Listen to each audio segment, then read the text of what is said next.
Guys আমি এখন চলে এসেছি তোমাদের প্রিয় মিনি ব্লগের চ্যানেলে। আজকে না আমি রাত্রেবেলা, এখন রাত কটা বাজে? 10টা, 10:30? না 10টা। আচ্ছা 10টার সময় আমি এখন রেশন দিবে, কালকে আমি রেশন ব্যাগ দিয়ে আসতে যাচ্ছি। তো রাত 10টার সময় ব্যাগ দিয়ে আসতে যাচ্ছি। আমি যাচ্ছি, আমার কাকি যাচ্ছে। এখন গাইস এই যে ব্যাগ, চলো দেখো কত ভিড় আজকে। চলো আজকে ওরে রে, তোর ভীষণ লাইন। এটা অনেক লাইন তো। কার ব্যাগ? এত ব্যাগের লাইন? ওরে রে, দেখো গাইস কত ভিড়, ব্যাগের লাইন হয়ে দেখো গাইস, দেখো দেখতে পেল না তো। টাটা, বাড়ির কথা বলছি।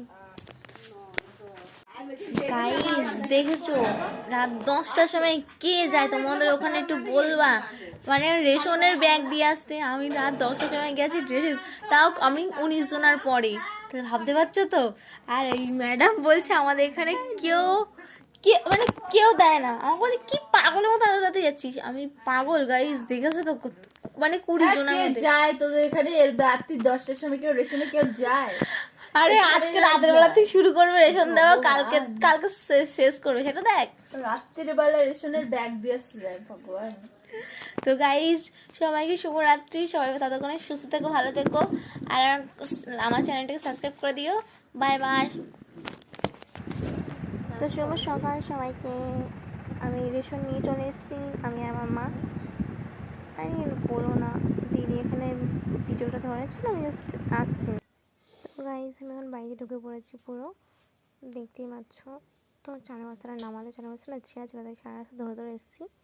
সে কালকে 19 জনের পর ছিলাম, আজকে সেই 6টার সময় গেছি, 8:30টার সময় বাইরে এসেছি। এত ভিড় ছিল, আমি না পয়সা চাইছিলাম, তাই দিদি বলছিল পয়সা ছোচার মতন, তাই নিয়ে হাসছি না, হাসাহাসি হচ্ছিল। আর পয়সা চাইছিলাম না, মানে রেশনে চিনি আর ময়দা আনছিলাম, তো সেই জন্য আমি চাইছিলাম। তো এখানে আমি একটু ছ্যাবলামি মেরে নিচ্ছিলাম, দাঁত গালাচ্ছিলাম। তো কী বলবো, পাগল কুত্তা কামড় দিয়েছিল আমাকে। তাই তো এই মিনি ব্লগটা এই পর্যন্ত। Bye bye guys.